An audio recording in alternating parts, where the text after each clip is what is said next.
भाऊ काय भाव मागतात आज? मागतीच नाही. अच्छा मागतीच नाही. कुठून आले? बेल्ल्यावरून. बेल्ल्यावरून. किती टोमॅटो आहेत? टोमॅटो 2 एकर आहे. 2 एकर आहे. आज किती आणलीत? आज आणली होती 40. कुठल्या जातीचे? अथर्व. अथर्व आहे. बरं. सकाळी किती वाजता आले? सकाळी 6 वाजता आलो. कितवा तोडा आहे? थोडा 4था 5वा आहे. एकरी किती उत्पादन निघालं पाहिजे? विक्री भरपूर निघलं पाहिजे पण जातच फसली. पावसाचा काय फटका बसला दादा? भरपूर मोठा.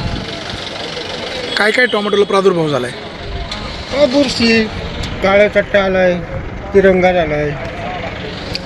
बरं झालं.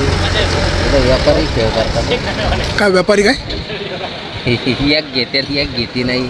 अच्छा एक माल घेतात एक घेत नाही. गाडी दोघी बाजूला न्यायची एक घेते भाव नाही. करून न्यायची परत रिटर्न एक भाव करून यायची. अच्छा म्हणजे तिकडे इथं भाव ठरवतात एक तिकडे गेलो. पण तिकडे गेलो माल जर खराब निघाला तर शेवटी आपण थोडी काळजी घेतली पाहिजे. पाहिजे.